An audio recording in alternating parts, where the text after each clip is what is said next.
Good morning, everyone, and welcome.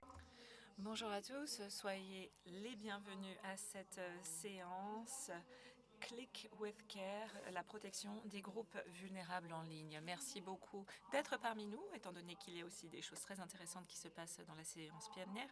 Et merci à tous nos panélistes. Je m'appelle Alicia et je travaille à Nominet et je serai l'animatrice de cette séance.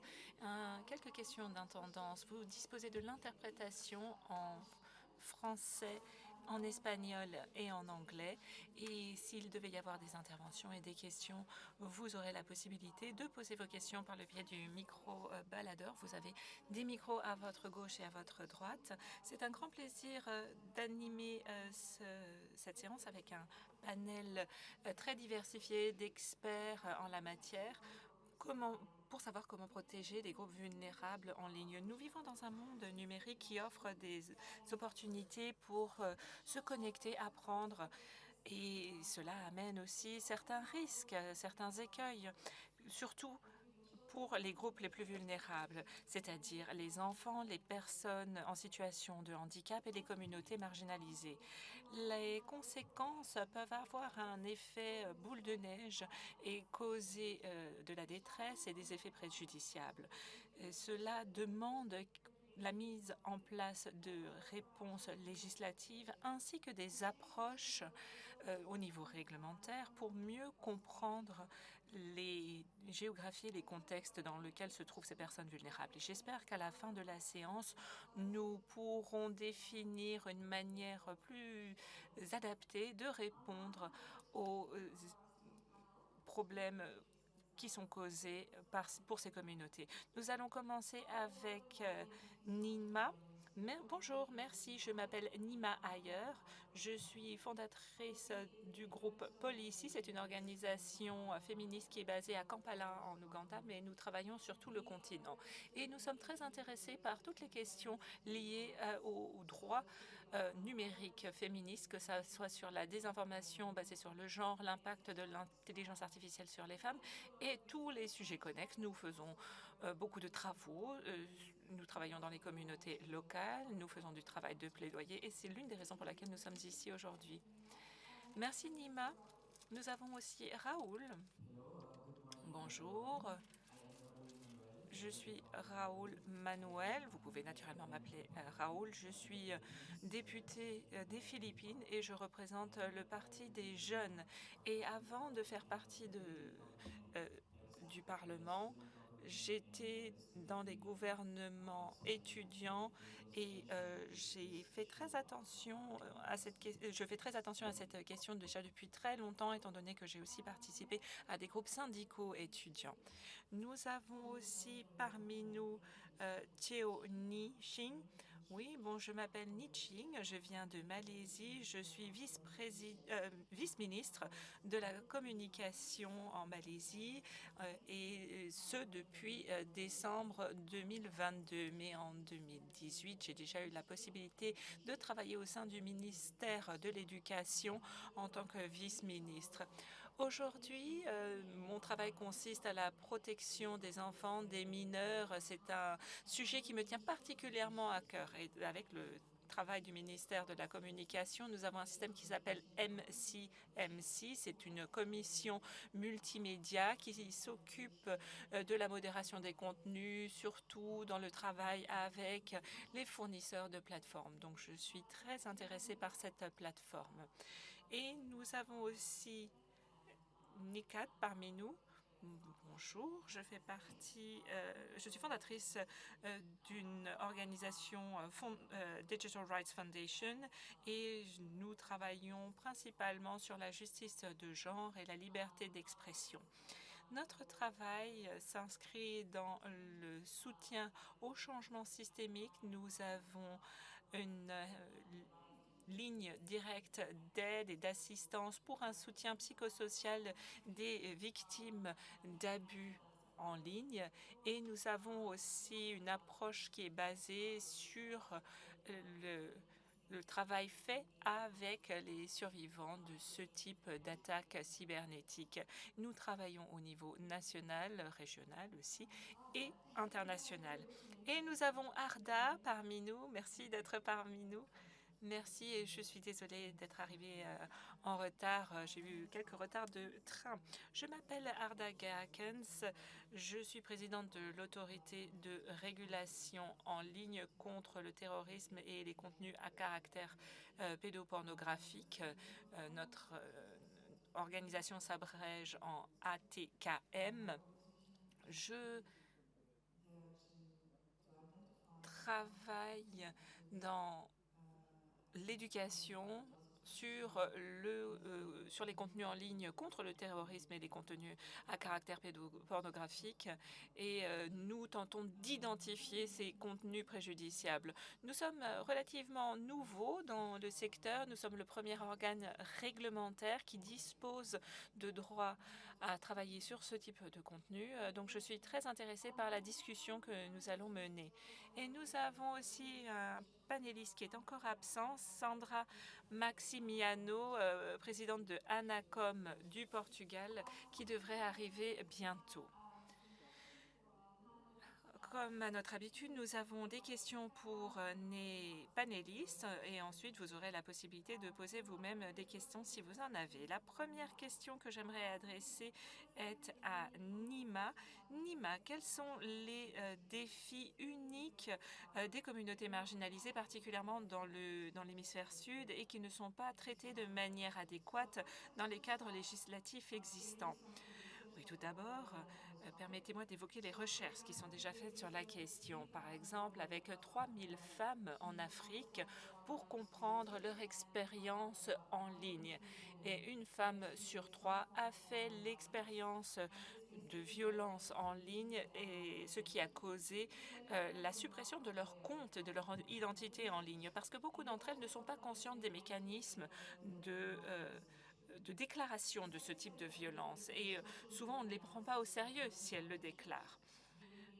Et pendant l'élection 2021 en Ouganda, nous voulions aussi savoir quelle était l'expérience des femmes politiques ougandaises. Elles font l'objet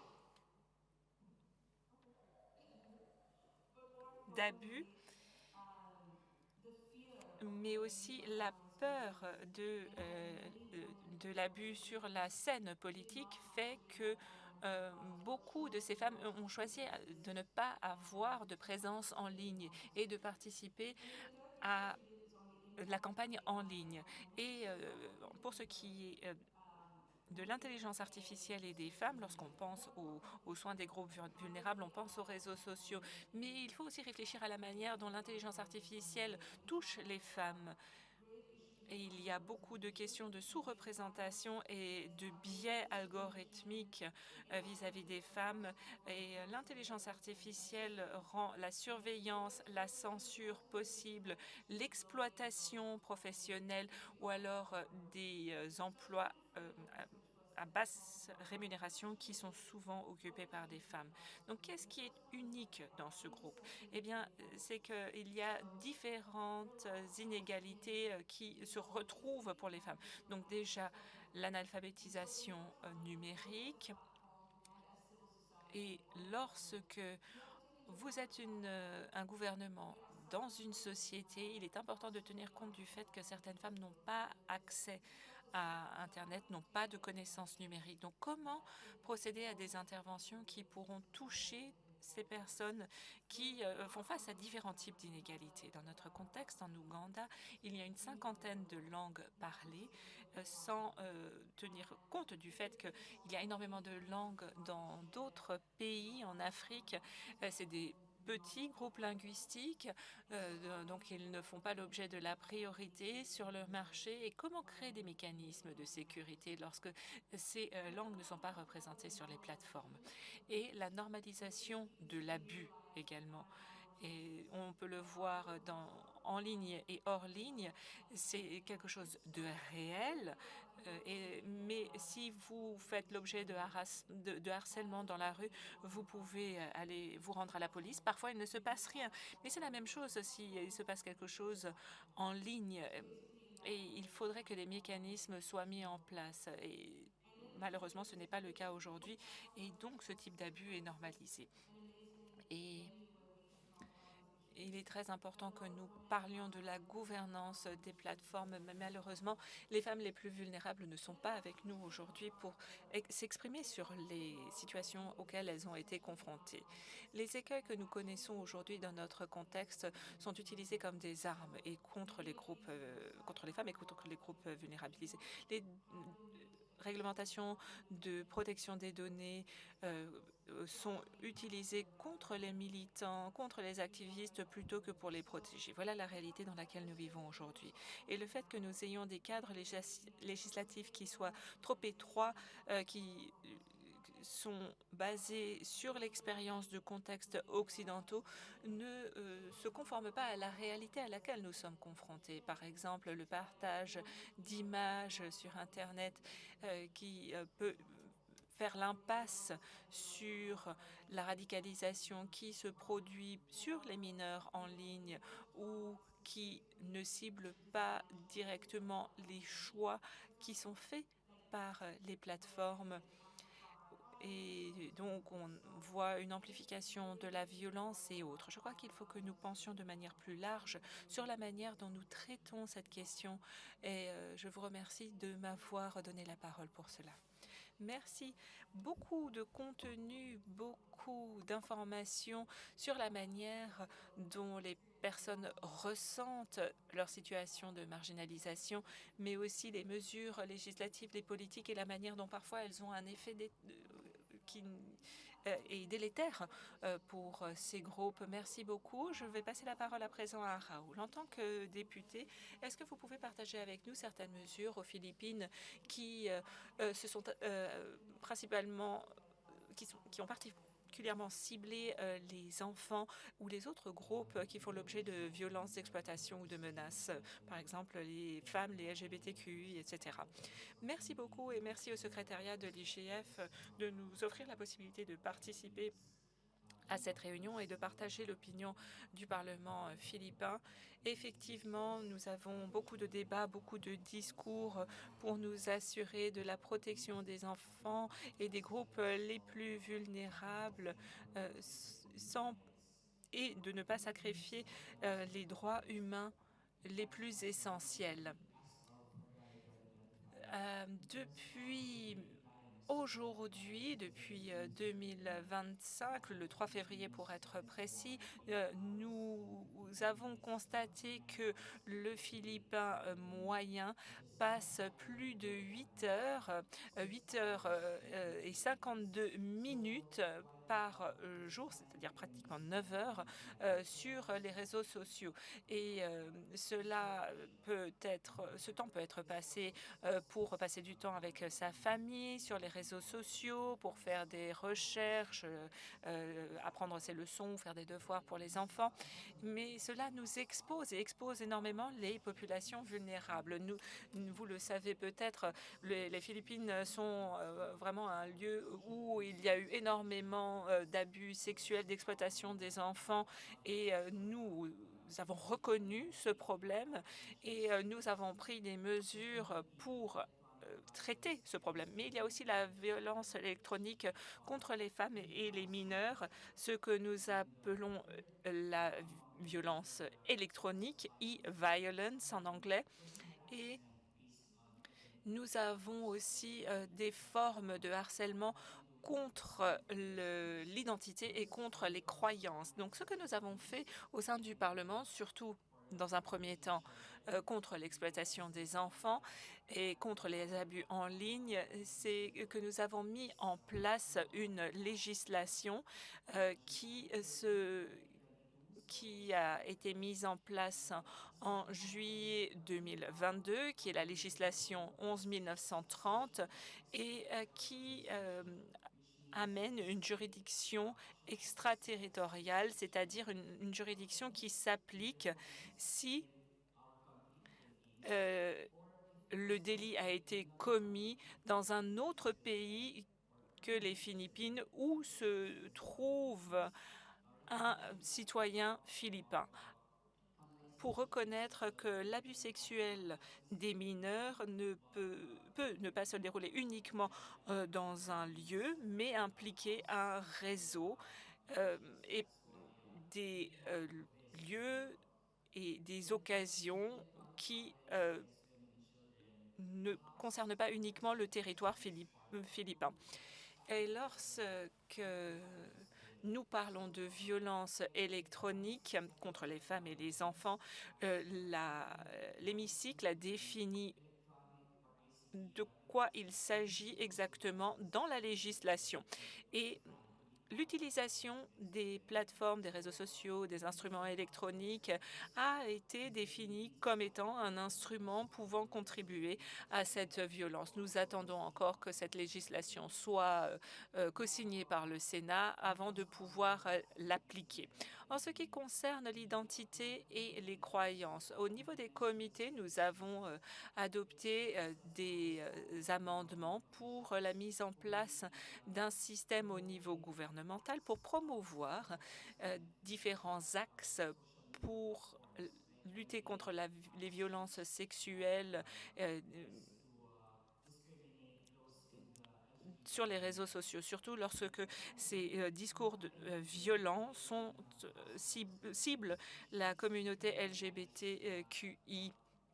Et nous avons également encore une première mouture d'une législation qui doit passer devant le Parlement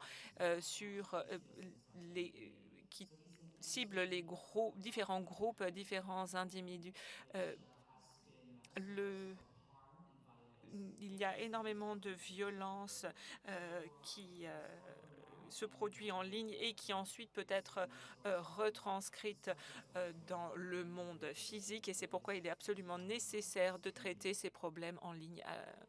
Merci beaucoup, merci Raoul. C'est quelque chose qui nous permet d'ouvrir les yeux sur ce qui se passe dans votre espace législatif. Et c'est vrai que vous avez de nouveaux types de lois, de décrets qui ont été mis en place et que cela peut s'avérer très intéressant pour d'autres peut-être. Et nous passons des Philippines à la Malaisie avec son Excellence Chee Ning.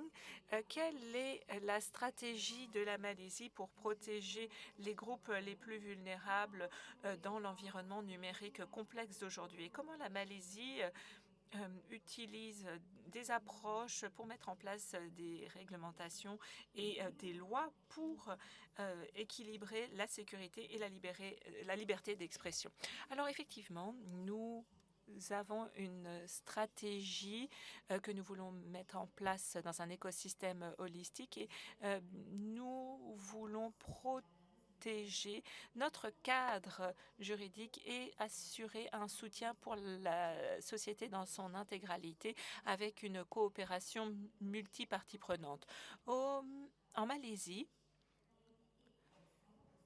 nous avons une couverture de 98% de la population pour Internet et c'est une couverture très impressionnante. Et nous avons un système très moderne et nous avons différents plateformes. Nous en avons environ 900. Donc ça, c'est des centres de dissémination de l'information nationale où nous essayons de travailler avec les populations qui sont les plus ciblées par les risques, que ce soit les seniors, les femmes, les jeunes et les populations susceptibles d'être des cibles. Nous voulons pouvoir mettre en place des programmes de formation dans les écoles, dans 10 000 écoles en Malaisie, des écoles primaires, secondaires, les campus universitaires, pour pouvoir travailler en plus étroite collaboration avec les jeunes. Ce n'est pas des campagnes habituelles de sensibilisation telles qu'on les connaît habituellement. Nous sommes plus spécifiques avec une approche modulaire qui s'adapte au public. Si c'est des jeunes entre 7 et 9 ans, quel type de contenu consomment-ils et quel type d'activité serait adapté pour les écoles primaires ou secondaires? C'est surtout un travail sur le cyberharcèlement que nous mettons en place, la protection des informations personnelles et pour des adolescents ou des des jeunes adultes, là aussi, nous avons un système différent qui s'adapte à l'âge. Nous voulons donner la possibilité aux communautés de devenir plus autonomes, d'avoir un cadre qui protège notre population. C'est très important pour nous de trouver le juste équilibre entre la liberté d'expression, mais en même temps nous assurer que ces groupes les plus vulnérables soient protégés par la législation. L'année dernière, nous avons amendé notre législation.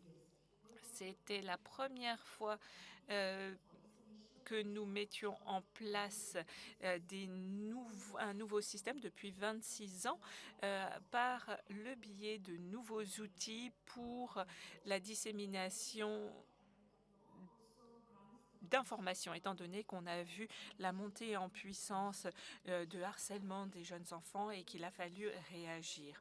Nous voulions informer les fournisseurs de services pour qu'ils puissent retirer les contenus les plus nocifs, et nous avons mis en place aussi un code de conduite qui ciblait principalement les plateformes avec plus de 8 millions d'utilisateurs en Malaisie. La Malaisie est un grand pays et nous avons utilisé ce chiffre de 8 millions qui représente environ 25% de notre population et étant donné que nous avons environ 55 millions de personnes, et nous voulons imposer ce code de conduite contre les opérateurs. Pour l'instant, nous n'avons pas encore autant de succès que ce à quoi nous nous attendions, mais nous avons lancé ce système le 1er janvier sur 2 plateformes, Meta, Google, et qui doivent encore obtenir une licence. Les défis auxquels nous sommes confrontés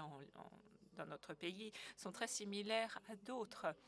Nous ne disposons pas de suffisamment de pouvoir de négociation lorsque nous travaillons avec des géants des technologies comme Meta ou Google. C'est pourquoi il est nécessaire pour nous que ces contenus sensibles puissent être retirés des plateformes aussi rapidement que possible, conformément à la législation que nous mettons en place. Parfois, nous avons un bon travail qui se fait avec le MCMC pour la mise en place, ou le retrait plutôt, de ces contenus.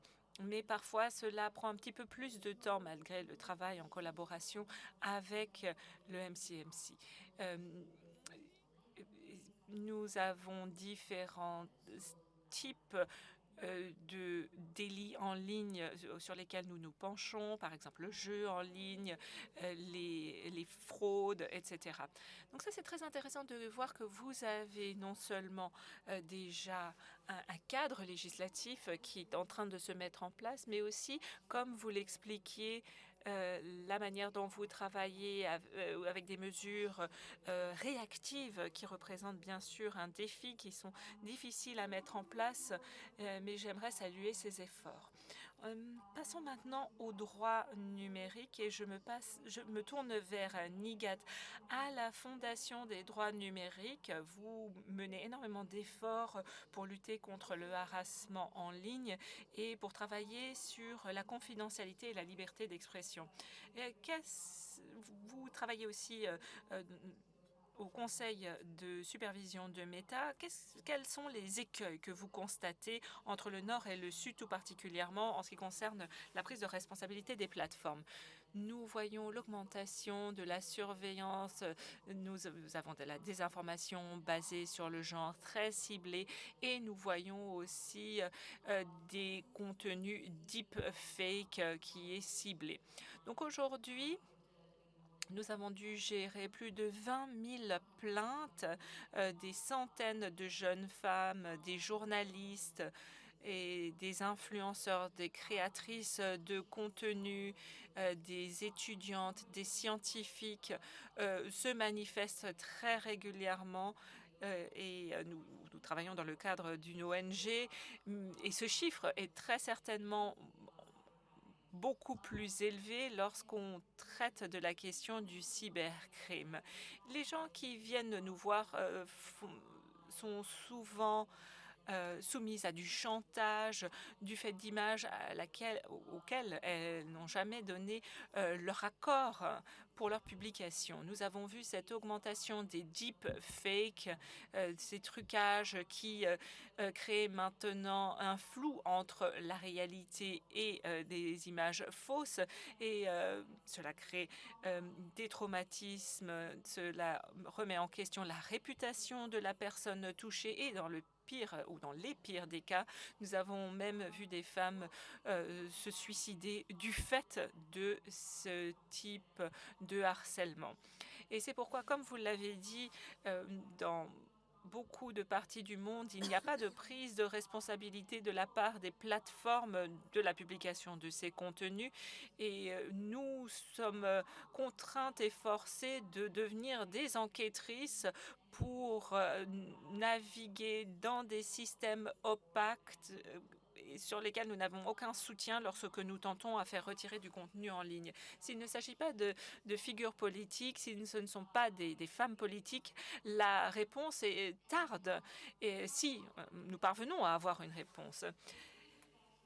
Par conséquent, dans le travail que nous faisons, nous voyons qu'énormément de choses se font. Par exemple, dans le travail que je fais au sein du conseil de supervision chez Meta, nous avons vu des deepfakes d'images de célébrités, par exemple une célébrité très connue aux États-Unis en particulier, mais aussi d'une femme politique indienne. Et ces images n'avaient même pas été remises en question ou par le système Meta. Les images n'avaient pas été flaguées, et lorsque nous avons remarqué que le système ne fonctionne sur ces plateformes uniquement s'il y a une attention de la part des médias, que se passe-t-il avec toutes ces femmes qui ne disposent pas de l'attention de célébrités américaines? Et c'est pourquoi nous avons demandé de la part de Meta de changer sa politique, et que toute image intime qui est publiée doit être considérée comme n'étant pas une image qui a fait l'objet de l'approbation par la personne qui y est représentée, étant donné que cela tombe sous la politique d'exploitation sexuelle, que c'est considéré comme du cyberharcèlement, parce que cela remet en question l'autonomie personnelle, intime et sexuelle de la personne représentée. Nous sommes très préoccupés par le fait qu'il y ait un retour en arrière de Meta, comme d'autres plateformes aussi, qu'on se concentre maintenant seulement sur les cas très sévères, et que la charge de la preuve revient maintenant à l'utilisateur pour signaler ce type de contenu. Dans beaucoup de pays, les personnes ne savent pas comment rapporter. En Asie du Sud, tout particulièrement, les processus sont en anglais. Il est très difficile de manifester quoi que ce soit. Les femmes ont peur parfois aussi de retour de bâton si elles se manifestent, et ont peur d'être harcelées encore plus. C'est le cas au Pakistan tout particulièrement, et cela est du fait des mécanismes qui sont en place, qui sont censés les protéger, mais malheureusement sont trop faibles pour cela. Merci infiniment. Donc, ce qu'on entend, c'est que si nous avons le droit donc à la liberté d'expression et à la vie privée, ça doit valoir pour tout le monde. Et la façon dont on est traité quand quelque chose tourne mal, eh bien, il faut absolument donc que ceci soit réglementé globalement, et ne pas attendre que l'individu donc intervienne elle-même ou lui-même. Et on dirait que quand même il y a un énorme fossé. Le régulateur est toujours plusieurs trains en arrière. Et je me tourne vers Arda. Arda, vous êtes présidente du régulateur pour tout matériel terroriste ou encore d'abus sexuels concernant les enfants en ligne aux Pays-Bas. Comment est-ce que vous trouvez l'équilibre entre les droits en ligne, un environnement en ligne plus sûr et l'application de la loi? Et quels sont donc les domaines qui vous inquiètent le plus? Merci infiniment de votre invitation à ce panel. Donc, dans votre question, comment est-ce qu'on s'y prend avec l'application de la loi? Eh bien, nous visons uniquement le contenu. On ne cherche pas les auteurs, ceux qui mettent en ligne ou qui téléchargent. Mais bien sûr, s'il y a du contenu terroriste ou encore de la pédophilie, alors tout ce qui est inquiétant pour nous, nous allons le signaler aux autorités policières. Nous, donc on n'enlève pas donc le matériel en ligne là où il y a des enquêtes, de sorte à ce qu'on n'intervienne pas du tout dans le cours de l'enquête. On n'a pas eu encore d'incartade pour l'instant, donc je crois qu'on s'en sort pas mal. Vous parlez donc des droits. Bon, avec nos capacités, on a la capacité donc d'ordonner donc l'élimination de contenus estimés délétères en ligne. Ça peut être donc les accusations ou allégations de terrorisme, ça peut être contourné, détourné et limiter la liberté d'expression. Donc lorsqu'on a des ordres de suppression, c'est vrai que la législation peut être un peu vague. Donc, parler d'un contenu terroriste, c'est lorsqu'on glorifie une attaque terroriste, par exemple, dans un contenu en ligne. Mais c'est quoi glorifier? Donc, dans certains pays européens, il y a des lois qui sont plus précises et nous, aux Pays-Bas, on est en train de préciser qu'est-ce qu'on entend par glorifier. C'est un appel à passage à l'acte. On essaye d'éclaircir cela et on le communique vers l'extérieur. Donc, comment est-ce qu'on évalue et quels sont les seuils qui sont atteints avant de passer à cette ordonnance d'élimination de certains contenus. Et pour les plateformes, pareil, si les critères sont remplis, alors il faut que vous enleviez vous-même plutôt que nous soyons contraints à émettre une ordonnance. Je pense qu'il n'y a aucune liberté d'expression. Dans le cas des enfants, c'est toujours l'intérêt supérieur de l'enfant qui prime sur tout le reste et pas de liberté d'expression. Donc pour l'élimination de ce contenu, y compris le contenu considéré comme terroriste. Pour les Philippines, vous aussi, nous avons de mauvaises expériences par rapport aux abus sexuels concernant les enfants. Par exemple, les sociétés hôtes. Il y a aussi des sites en ligne qui sont légitimes. Donc, il faut être proportionné dans notre riposte. Nos compétences vont très, très loin. On peut même déconnecter l'Internet, donc demander aux prestataires d'Internet de bloquer complètement. Mais il faut le faire sans causer du tort à des innocents. Donc pour tout ce travail, il nous faut beaucoup dialoguer avec l'industrie, connaître les techniques. C'est Paul qui l'a dit hier. Pour les acteurs politiques, il est très important de comprendre, appréhender tous les aspects techniques dans ce domaine.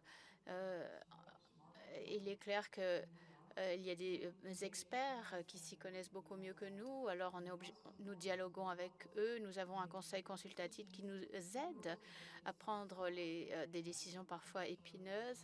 Nous discutons aussi avec les organisations de la société civile de sorte à ce que l'on sauvegarde ces droits fondamentaux. Et il faut expliquer au public pourquoi on a pris telle ou telle décision. Et quelles sont les retombées éventuelles. En tout cas, je pense que c'est un travail qui est très intéressant. Alors, qu'est-ce qui est inquiétant et qui concerne les groupes vulnérables? Bon, je crois que ce qu'on a... avant, on avait donc la catégorie terrorisme. Bon, maintenant, c'est plus complexe. Avant, c'était beaucoup plus clair. On savait ce qu'on entendait par ces soupçons de terrorisme. Et maintenant, c'est mélangé à de l'antisémitisme. Il y a donc une hybridisation de différents types de contenus. C'est tout mélangé. Il y a aussi des personnes, des enfants qui sont vulnérables et qui sont en ligne. Et vous avez des groupes extrémistes qui visent les enfants vulnérables. Et, par exemple, un canal Telegram où les enfants peuvent discuter de leur état mental et ils essayent donc de soutirer les informations et après ils font de l'extorsion et font des choses horribles, donc s'auto-mutiler ou leur faire des actes sexuels. Ils les menacent, on utilise ce matériel, ils s'entaillent le corps, font des images de leur sexe, etc. Et tout ça, c'est radicalisé. Et on radicalise aussi les enfants encore plus rapidement. Donc, bon, on ne peut pas parler de troubles de l'alimentation ou autres troubles mentaux. Il y a d'autres organisations qui s'occupent de cela et n'ont pas nécessairement conscience de ce qui se passe en ligne et qu'il y a un amalgame.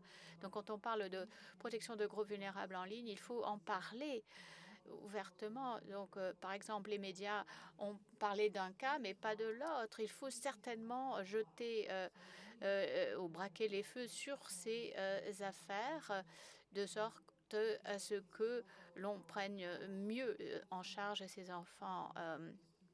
Et en tant qu'adulte, vous devez être en mesure de les aider. Et c'est pour cela qu'il faut absolument informer au maximum de ce qui se passe en ligne. Bon, vous avez parlé de proportionnalité et d'assurer donc la défense de cet équilibre. Moi, personnellement, je n'avais pas entendu ça auparavant. Comment vous... Donc, quand les menaces sont hybrides et mixtes, ça doit être excessivement compliqué, mais c'est quand même primordial de rester fixé sur cette recherche d'équilibre entre les différents mandats. Présentez-vous, je m'appelle Sandra Maximiano, je suis la présidente d'ANACOM, l'autorité portugaise responsable des communications, et ANACOM responsable de la communication électronique et postale, et le coordinateur des services numériques, responsable par conséquent du terrorisme en ligne et ces nouvelles problématiques. Et nous sommes aussi compétents en matière d'IA. Non. Je suis économiste de formation spécialisée dans l'économie des comportements. Voilà, vous êtes régulateur, mais aussi une économiste du comportement expérimental. Expliquez ce que c'est que l'économie des comportements et le lien avec les contenus en ligne. Si nous étions tous des êtres humains rationnels, eh bien, probablement, on ne devrait pas se préoccuper autant de la sécurité.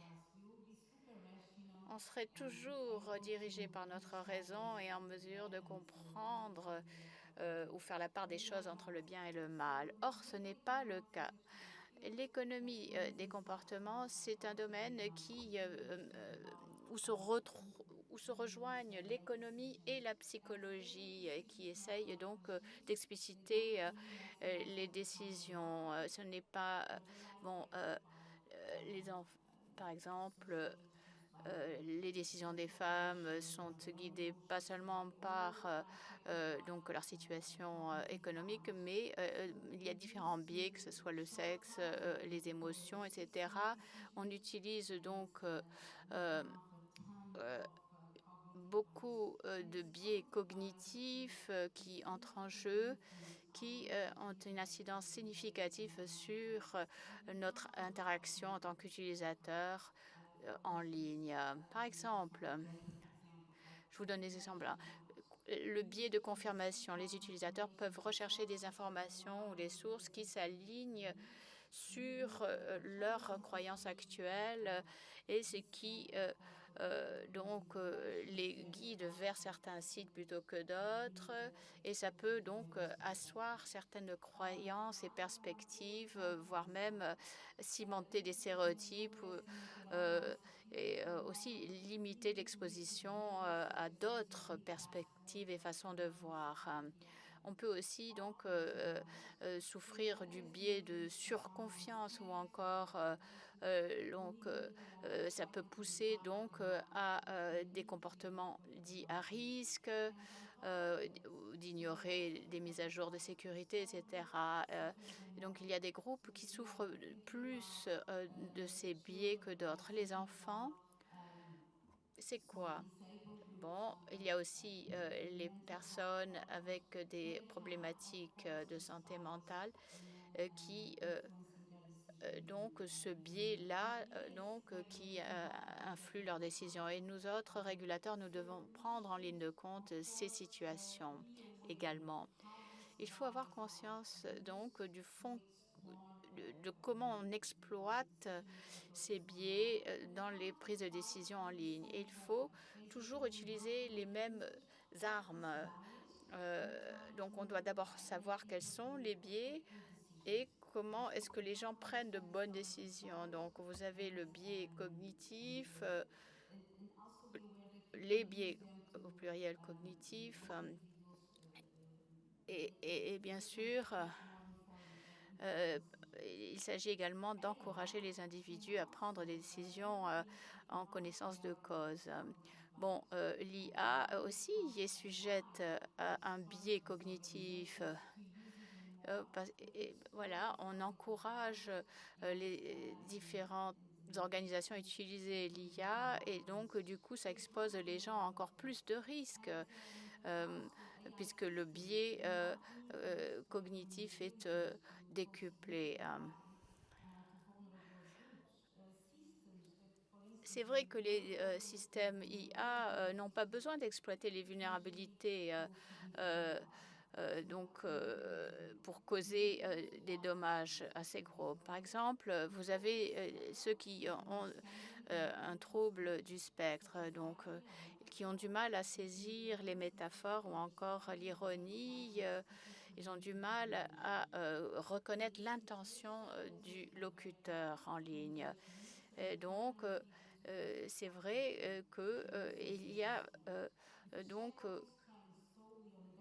si on utilise simplement une banque de données adulte, il y aura des blagues, des métaphores, etc.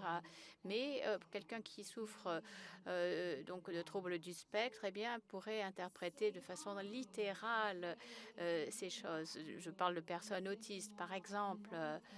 Et des fois, il n'y a pas de dommages intentionnels, mais quand même, il y a des conséquences délétères. Or, nous devons donc aider les gens à prendre de bonnes décisions et à prendre ces décisions en toute sécurité, y compris les groupes vulnérables. L'économie du comportement, cette science donc est utilisée pour améliorer la protection en ligne de ces groupes vulnérables, que ce soit des enfants, des personnes handicapées, des groupes marginalisés. On peut, en utilisant cette science, avoir une meilleure conception des interfaces utilisatrices, des sites, des applications et il s'agit aussi de tenir compte de la charge cognitive des utilisateurs. Donc pour finir, le cyberharcèlement, la théorie de l'économie du comportement peut aussi nous aider. On peut appliquer ces principes dans des campagnes de sensibilisation formulant les informations de sorte à ce que ce soit très clair et très fiable. Et puis les normes sociales sont aussi problématiques parfois.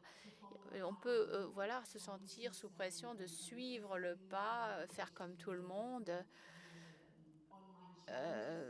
Donc ces défis lancés en ligne, par exemple, et beaucoup d'enfants donc sont tentés de suivre ces challenges et ce faisant mettre leur vie à risque. Et bon, on organise des campagnes avec l'aide des pairs, etc., pour essayer justement de transformer les perceptions. Et il faut aussi comprendre que la plupart des enfants ne sont pas donc concernés par ce cyberharcèlement. Mais les risques en ligne, on peut utiliser les mêmes armes que les autres pour leur faire comprendre donc les encouragements de signalement, ce qu'on appelle les nudges, donc signalement de harcèlement en ligne. Ça peut aussi renforcer leur prise de conscience de leurs droits. Les études d'ailleurs nous confirment cela. On peut donc concevoir des programmes qui enseignent aux enfants à bien réagir à des scénarios dits de cyberharcèlement. Il y a des systèmes de récompense que les plateformes peuvent mettre en œuvre en présentant des incitations, aussi en introduisant des jeux. Il y a aussi les écoles qui jouent un rôle. Les plateformes peuvent certainement se doter de politiques claires contre le cyberharcèlement. Et là, l'économie des comportements peut certainement aider à mettre en œuvre et surtout mettre en avant la responsabilité collective de créer un environnement en ligne qui soit sûr pour les enfants et les groupes vulnérables. La même chose s'applique donc à comprendre la discrimination par le truchement de l'algorithme et comment le biais augmente la discrimination, mais comment utiliser donc des encouragements, les nudges, pour l'on soit conscient donc si vous êtes régulateur ou décideur politique. To make others behave in a way they want. On peut certes il y a beaucoup donc de recours à ces connaissances du comportement. C'est utilisé par les spécialistes du marketing pour vendre plus. Or, nous, on peut utiliser les mêmes méthodes donc de la théorie des comportements, les mêmes armes, si vous voulez, le même arsenal pour lutter contre le cyberharcèlement et protéger les groupes vulnérables. Oui, j'avais jamais entendu quelqu'un parler donc de cette perspective donc de l'économie des comportements et comment on peut utiliser cela pour inciter des comportements légèrement modifiés. Voilà, on a entendu beaucoup de choses. Donc, une question pour chacun d'entre vous avant d'ouvrir la salle. La responsabilité, donc au-delà donc de la fermeture de certains sites. Donc, qu'est-ce qu'on peut faire avec les plateformes? Merci pour cette question. Il faut comprendre que les plateformes font déjà beaucoup. Il faut toujours commencer par le plus, le positif. On peut dire beaucoup de choses sur les plateformes, mais ils investissent beaucoup d'efforts. Il est là quand ça ne coûte rien, en fait. Quand il s'agit de toucher à leurs revenus, alors c'est plus compliqué. Donc une chose, c'est de supprimer des contenus, mais autre chose, c'est de changer l'algorithme pour attirer plus d'attention. Voilà, on peut aussi réduire l'attention en modifiant donc l'algorithme. En soi, un fragment de contenu peut être mauvais, mais pas tant que ça. Le problème, c'est que quand ça se propage très très vite, et c'est comme ça que ça fonctionne, c'est là parce que vous voulez être en mesure donc de diffuser encore plus loin, avoir encore plus de personnes qui vous suivent et de recevoir éventuellement même une récompense de la plateforme. Et voilà, c'est pour ça que je veux m'entretenir avec les plateformes pour comprendre leur politique concernant la modération, c'est-à-dire réduire donc le degré d'attention dans les fils.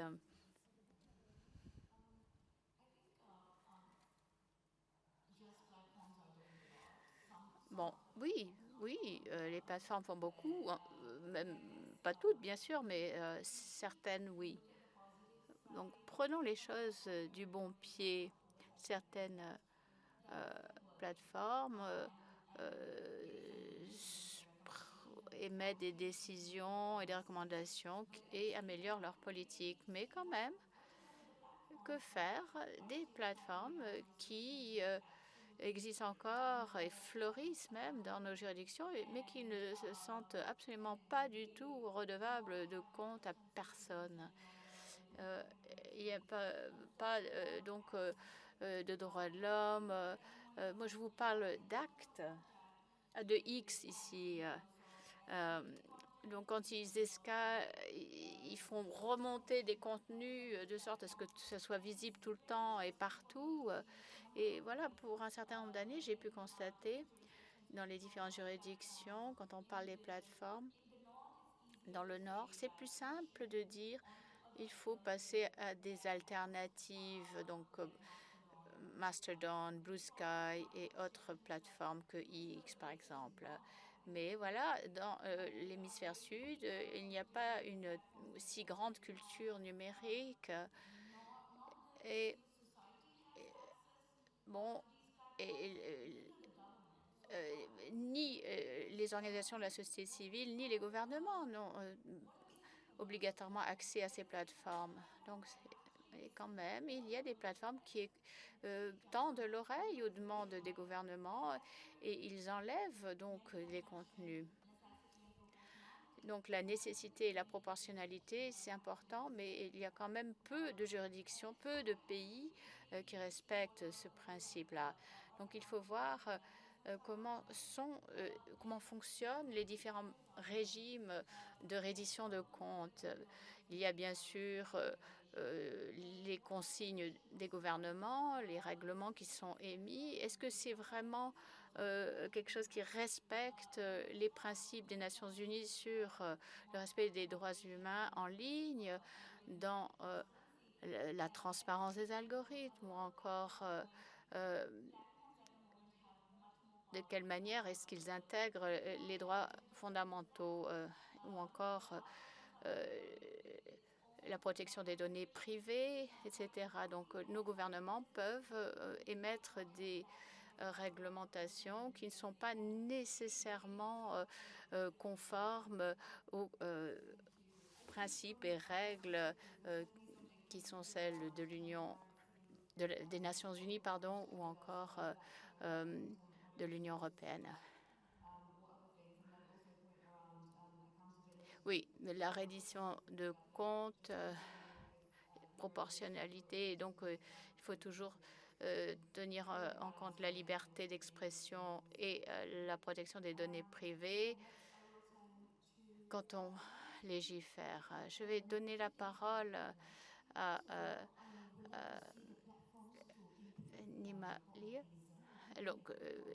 Donc, le mécanisme de reporting en Malaisie, quelquefois vous avez des personnalités politiques, Dato' Chongwei, qui était donc il produit beaucoup de vidéos et en fait, beaucoup de gens exploitent son matériel visuel pour faire des falsifications. Donc, il y a un mécanisme de signalement, mais lui-même nous dit que ce n'est pas très utile. Et il faut donc l'envoyer à Meta pour que l'on élimine.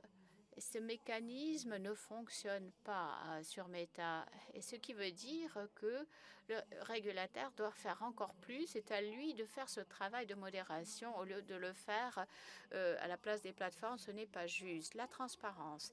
Même si le scamulator, donc le falsificateur, bon, qu'est-ce qu'on peut faire contre le fraudeur? Je pense que c'est à nouveau aux prestataires de services en ligne qui doivent faire. Quel est leur revenu en fait de publicité provenant de la Malaisie? Moi, je n'ai pas de chiffre. On ne connaît pas ce chiffre. Est-ce qu'on sait aussi le chiffre pour toute l'Asie? On n'a pas de chiffre. Si ça ne suffit pas d'exiger qu'ils éliminent une annonce frauduleuse. Il faut aussi être derrière celui qui parraine ces annonces, ces fausses annonces. Bref, c'est à nouveau la plateforme qui doit rendre des comptes. Et moi, je voudrais aussi entendre plus sur les algorithmes. C'est très puissant, c'est vrai. Mais lorsqu'ils conçoivent ces algorithmes, l'objectif principal, c'est de faire passer plus de temps sur le site. Pour la société civile et le public général, ils doivent avoir leur mot à dire dans la conception de l'algorithme pour que il y ait quand même ce biais d'information. C'est Yuval Harari, l'utilisateur consomme énormément d'informations tous les jours en ligne et donc ils doivent avoir leur mot à dire par rapport au contenu. I think the incentives. Très bien, merci. Effectivement, les encouragements de la plateforme et les rémunérations liées à la publicité, ça c'est un autre thème et la promotion de certains algorithmes. Oui, et avant le mois de juin et avant les auditions que nous avons pu entendre dans les trois chambres de la commission sur l'ordre public, sur l'information du public et sur la communication, nous avons discuté au cours de la dernière audience, la 5e, du fait que les gouvernements et les représentants de Meta devaient organiser une audition sur le fait que nous ayons un accord tacite qui permette au gouvernement d'envoyer des requêtes d'authentification à Meta. Et ces requêtes étaient pour retirer certains contenus. Et toutes les législations qui établiraient une norme pourrait permettre de décider ce qui doit être retiré, ce qui peut ou doit rester en ligne. Mais ça peut devenir quelque chose, un outil à double tranchant.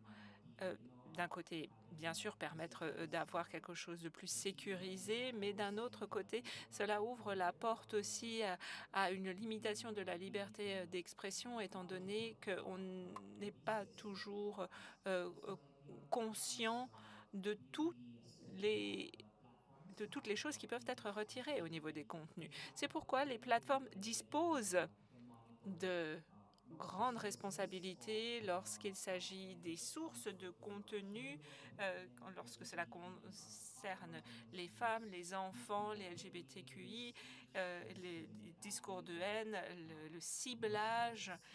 Donc ce type de postes qui sont des escroqueries en ligne, et les plateformes devraient clairement déclarer cela au gouvernement et travailler aussi avec des coalitions numériques et au lieu d'aller à la chasse au contenu, parce que cela peut être aussi très, très laborieux finalement, se concentrer sur les sources, les comptes ou les réseaux de comptes qui font de la mésinformation ou qui proposent des contenus qui vont dans un certain sens. Et je crois qu'il faut être actif, proactif même dans notre approche. Ça, c'est ce que j'aimerais encourager. Merci beaucoup, Raoul. Effectivement, essayer de travailler sur les sources et travailler avec des médias indépendants qui deviennent de plus en plus rares. Je passe la parole à Nima. J'aimerais un petit peu changer de sujet et parler de la conception en elle-même des plateformes. Je fais partie du Conseil de la sécurité des femmes chez Meta et parfois ils nous consultent. Et là, je suis d'accord avec ce que disait ma collègue à l'autre bout de la table. C'est un travail très ardu de faire des choix de conception sur la plateforme qui vont influencer le comportement des utilisatrices. En ce qui concerne le retrait de certains contenus, c'est quelque chose qui se passe une fois que le contenu a déjà été partagé. Cela peut prendre des jours, des mois, des années et parfois les contenus ne sont jamais retirés. J'ai fait beaucoup de remontées d'informations pour que des contenus soient retirés et ils ne l'ont jamais été. Donc, cela a un effet sur la personne qui est directement concernée, étant donné que la personne est déjà blessée, il y a déjà des dommages ou des dégâts qui ont été causés, une blessure a été ouverte. Et il serait intéressant de savoir quel type de mécanisme pourrait exister pour mettre un terme à ce type de contenu sans pour autant qu'il soit retiré.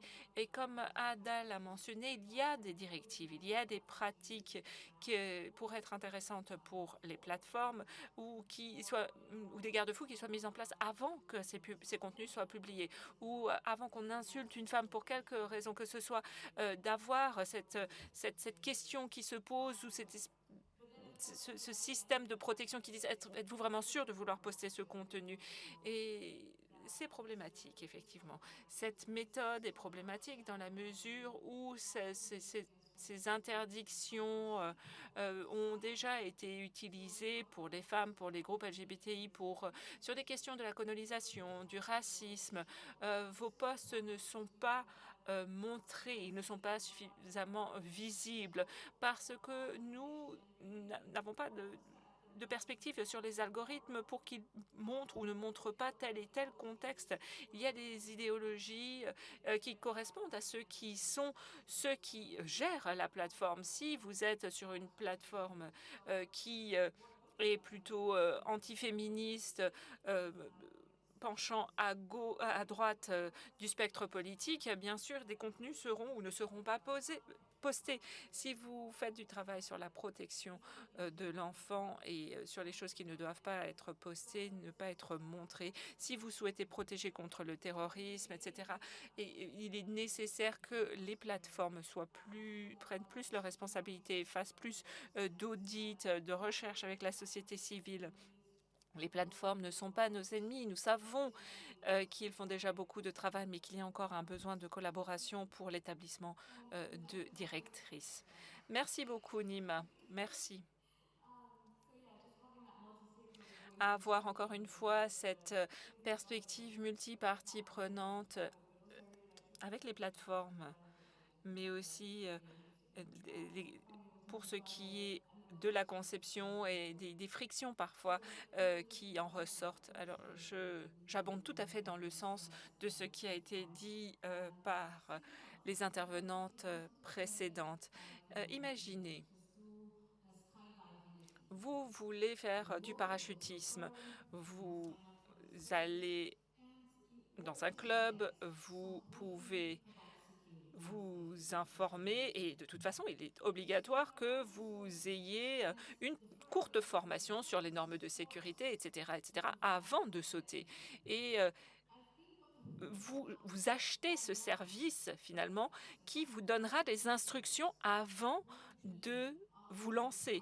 Et je crois que c'est la même chose pour être en ligne. Il faudrait que nous puissions tous bénéficier d'un briefing sur la sécurité, sur les mesures à prendre, sur les choses à faire et à ne pas faire.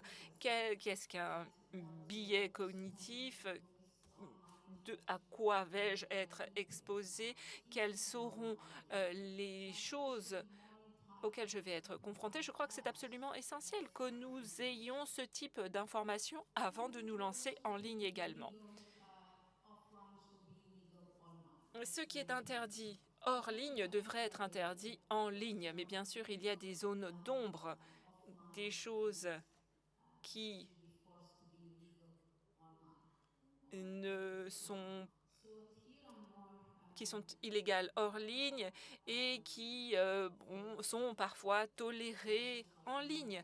Et c'est pourquoi des mesures telles que ces nudges, ces encouragements dont vous parliez tout à l'heure, d'essayer de remettre en question pour sensibiliser, améliorer l'accès à la sensibilisation, à l'alphabétisation numérique et à faire de nous des meilleurs citoyens en ligne et des meilleurs utilisateurs conscients de ce qui peut vraiment causer des dommages.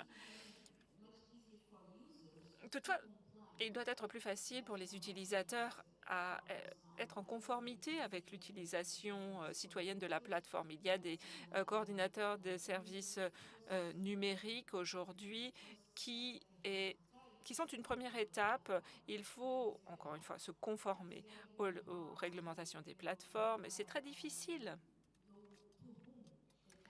On ne sait même pas qui contacter en cas de problème et les plateformes doivent être responsables pour ça. S'il y a des plaintes, s'il y a des réclamations, elles doivent être prises au sérieux et les utilisateurs doivent pouvoir recevoir une réponse.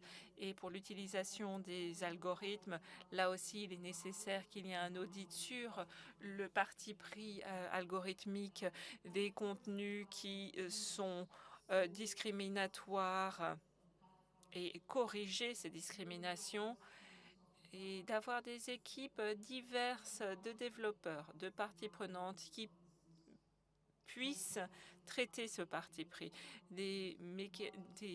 rendre les choses plus transparentes pour que les utilisateurs comprennent comment les décisions sont prises et d'identifier des discriminations potentielles. Et encore une fois, donner la possibilité aux utilisateurs d'être mieux éduqués. Sur l'aspect comportemental des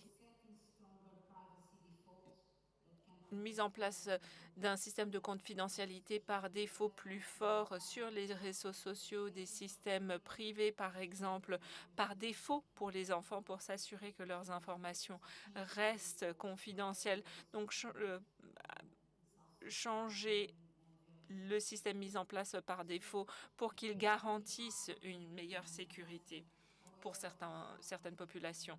Et je crois qu'il faut que nous soyons conscients de ce parti pris cognitif, des partis pris cognitifs contre lesquels nous devons tous lutter avec des instruments pédagogiques d'éducation et plus de transparence. Merci.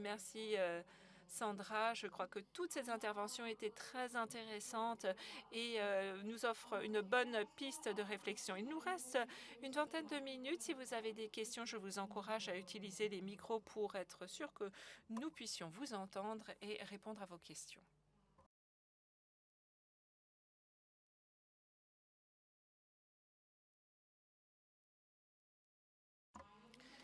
Merci.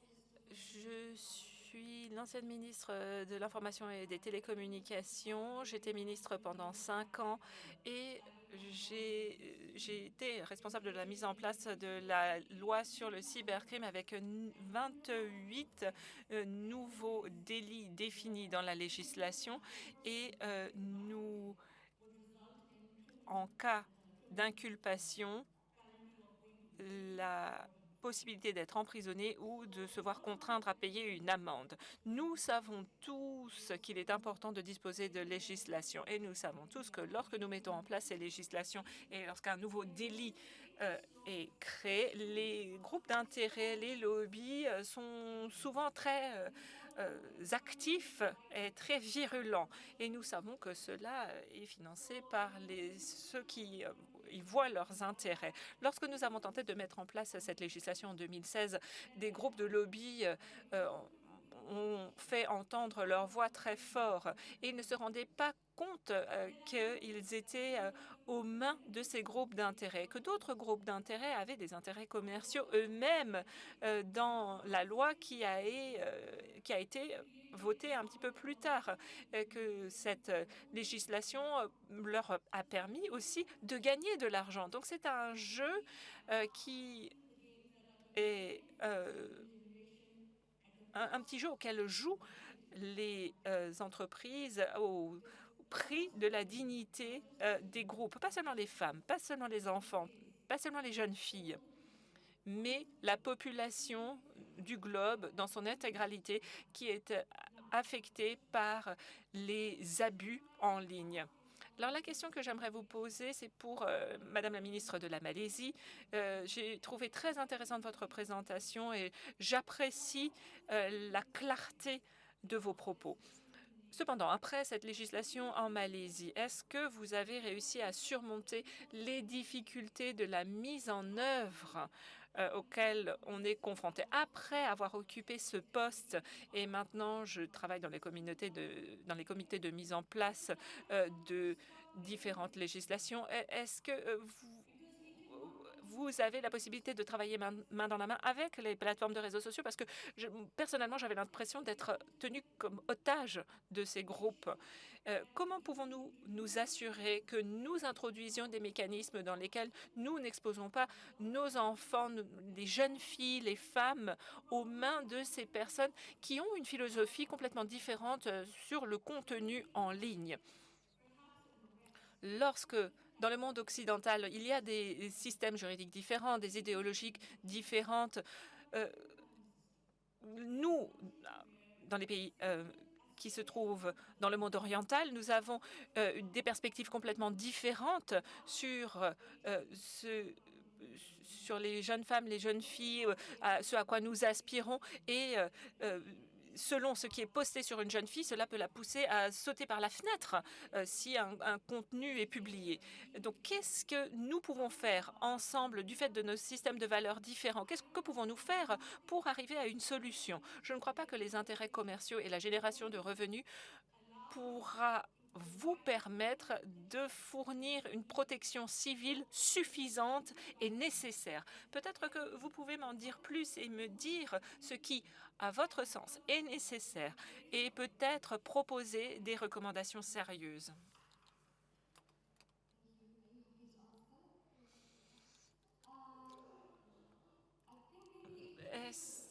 Peut-être qu'on peut répondre à cette question dans un premier temps et ensuite, merci beaucoup, merci pour votre question. Tout à fait franchement, après ce que nous avons tenté de mettre en place, la signature de la législation, c'est abroger une loi, c'est mettre en place une loi, pardon, c'est très facile.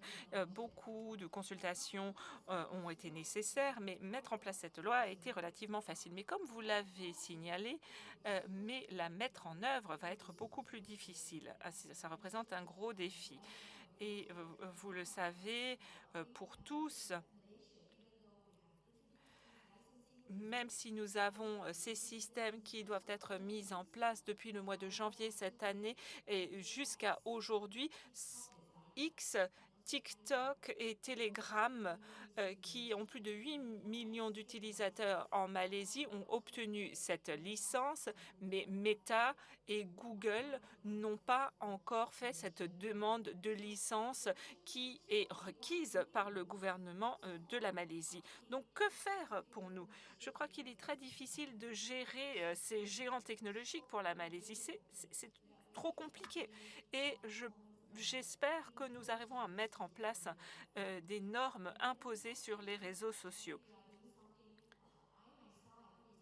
Et il y a des choses intéressantes qui se font déjà à Singapour. Et il y a de très bonnes idées qui ont été mises en place, par exemple sur Meta. Si on a de la publicité ciblée de la part de Meta à Singapour, étant donné qu'ils sont à Singapour, ils doivent disposer d'une licence. Donc, ils savent qu'ils doivent mettre en place cette licence pour avoir cette publicité ciblée. Et pourquoi ne le font-ils pas à ce moment-là en Malaisie? Parce que si vous vérifiez les utilisateurs et les personnes qui font de la promotion en ligne, vous pouvez voir qui sont les escrocs, ceux qui se cachent derrière ces comptes frauduleux, etc. Donc il est très important de disposer d'une organisation internationale qui pourrait définir quelles sont les responsabilités qui doivent être mises en place par les organisations plutôt que cela reste de la responsabilité d'un pays, étant donné que cela peut s'avérer très limité selon le lien que vous avez avec ces entreprises. Et encore une fois, le fait que les normes soient définies par le monde occidental est un grave problème parce que en Malaisie, nous essayons d'avoir un dialogue plus étroit avec ces plateformes. Si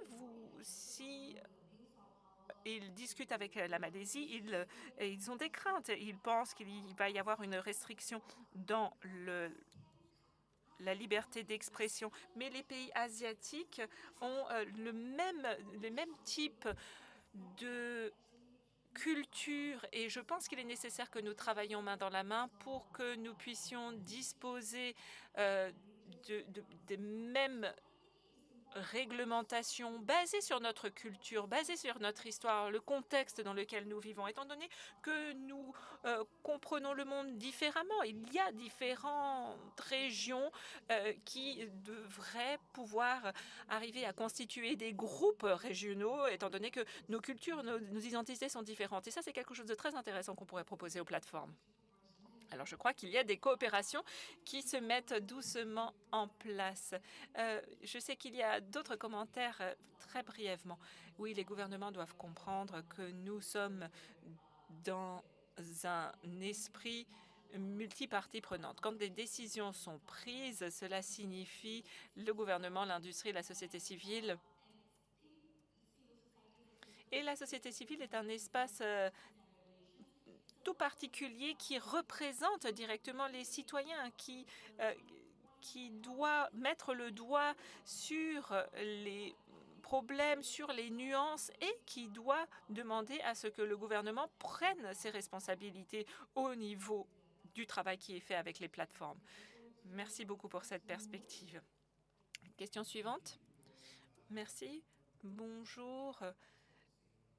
Je travaille à la International Watch Foundation. Nous travaillons avec des partenaires un petit peu partout dans le monde. Et nous traitons particulièrement le retrait du matériel pédopornographique. Nous avons 14% de la population mineure qui est victime chaque année de ce type de comportement. Et c'est pourquoi il est absolument que nous ayons en place des systèmes pour que les enfants n'aient pas accès à des plateformes adultes, à des contenus adultes, et pour que les adultes n'aient pas accès à des plateformes qui ciblent les enfants, pour que les adultes ne puissent pas s'inscrire sur ce type de plateforme et cibler ou procéder à de l'exploitation sexuelle des enfants. C'est absolument essentiel. Donc, cela doit être fait par le biais de systèmes d'outils de numérisation côté client pour éviter les abus et protéger la confidentialité et la vie privée de ces enfants. Merci. Merci et j'aimerais féliciter notre panel. Il y a un petit peu moins de testostérone sur l'estrade aujourd'hui qui est. Peut-être que vous avez décidé cela de manière consciente. Je suis John Carey du Kenya et j'ai plutôt un commentaire du côté de... Nous sommes ici à l'IGF. Nous avons la possibilité de discuter de ce que peuvent mettre en place les organes de réglementation, de tirer des enseignements des technologies que nous connaissons déjà aujourd'hui. Mais si nous voulons une conception centrée sur l'être humain, nous devons aussi tenir compte des personnes que les délinquants, les ceux qui commettent ces délits sont des humains, les victimes sont des humains, et de voir s'il n'existe pas déjà des structures humaines, pour ainsi dire, pour traiter les problèmes. Les problèmes techniques que nous avons à l'IGF ne sont pas applicables dans certaines juridictions. Nous venons de différents lieux où les big tech sont des plateformes avec lesquelles nous interagissons, mais il n'y a pas d'échange physique dans ces juridictions. Donc il n'y a pas de lieu véritablement où nous pouvons nous rendre physiquement pour discuter des thèmes que nous traitons au sein de l'IGF. Mais s'il y a des structures au sein des communautés, il y a peut-être la possibilité d'autonomiser les victimes. S'il s'agit d'un enfant qui se sent menacé dans une école, au sein des écoles, il y a des structures sociales, il y a des clubs, il y a des clubs au Kenya comme les scouts par exemple, ou d'autres qui rassemblent des enfants. Et si cela est décrit comme étant intéressant pour les enfants, si c'est cool, eh bien les enfants se rendront dans ces clubs, ils auront la possibilité de trouver une communauté et d'avoir plus d'autonomie, parce que celui qui harcèle, c'est une victime, est un humain, pardon. La victime est un humain. Et ces jeunes peuvent être formés à devenir des harceleurs en ligne, mais si hors ligne, ils ont un système qui leur permet d'emprunter une différente voie, cela pourrait sauver toute une génération. Alors, bien sûr, il faut se concentrer sur la technologie, mais il ne faut pas oublier que c'est une technologie pour les humains et qu'il existe aussi des structures sociales, que ce soit des familles, des écoles, des clubs, des associations, des choses qui existent déjà avant que nous définissions notre présence en ligne. Et je crois que la big tech, c'est un animal beaucoup trop fort pour qu'on s'y attaque et pour que les victimes se révoltent contre lui. Merci. Alors on va passer aux questions en premier. La première sur la vérification de l'âge et des contenus et du matériel pédopornographique. Et vous nous avez parlé aussi de ces mesures de numérisation côté client. Est-ce que vous voulez réagir à ce niveau-là?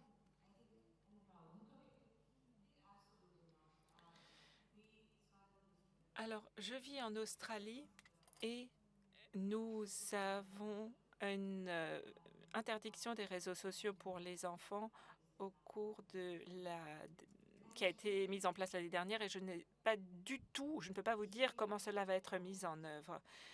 Parce que toutes les données sont accessibles par les plateformes. Je crois que nous avons tous besoin d'un respect de notre vie privée, de notre confidentialité, et je crois qu'il est plus intéressant d'intervenir que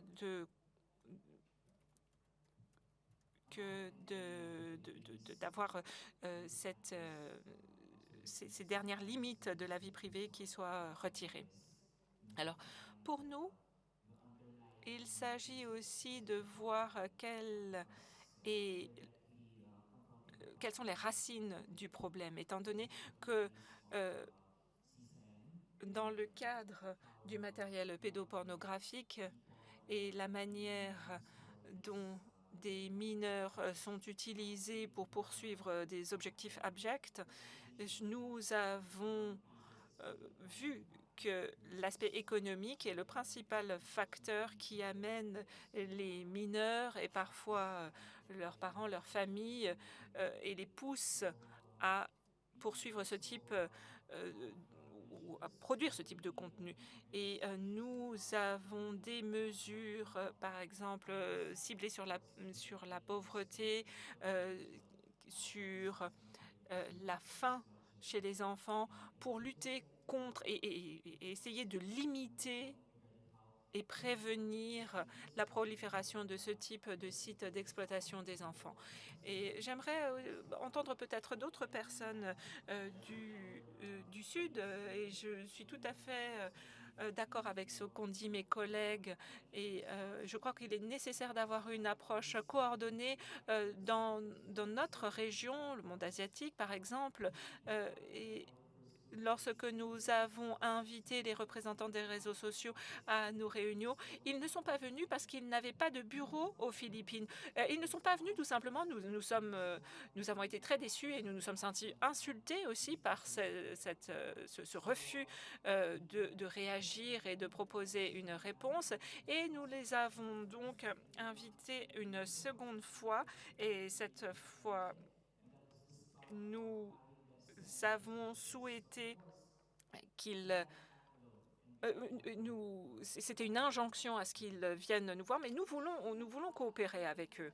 Nous avons encore quelques minutes. Sandra, peut-être un commentaire final pour renforcer ce que nous avons dit tout à l'heure. Ce qui est illégal hors ligne devrait être illégal en ligne. Si nous avons une restriction d'accès à certains contextes, à certains services hors ligne, il devrait aussi être interdit aux mineurs ou aux enfants en ligne. Mais je ne pense pas que l'interdiction totale et complète n'est pas forcément la meilleure approche. Je pense que d'avoir une option aussi extrême n'est pas forcément la meilleure solution.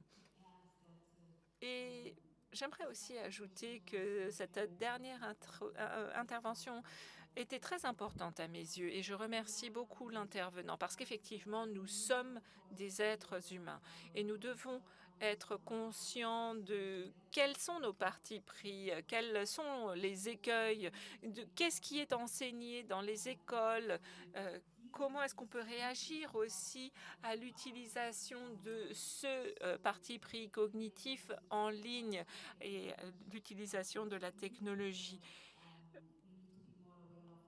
Il faut avoir plus conscience de cela pour mettre en place des instruments d'alphabétisation numérique. Je m'exprime maintenant en tant qu'économiste. Je crois qu'il faut que nous prenions en ligne de compte la sécurité, la sûreté, et nous avons des entreprises qui les remettent en question pour gagner de l'argent, tout simplement. Et encore une fois, je parle en tant qu'économiste ici. Il doit y avoir quand même des normes minimum et des réglementations qui s'appliquent, mais je suis sûre et certaine que si on peut vous vendre des services, quels qu'ils soient, des services supplémentaires pour augmenter le niveau de protection, cela pourrait être intéressant. Il y a un marché qui permette aussi d'être plus en sécurité. Et en tant que client, en tant que consommateur, je crois qu'il faut être prêt à faire ce choix.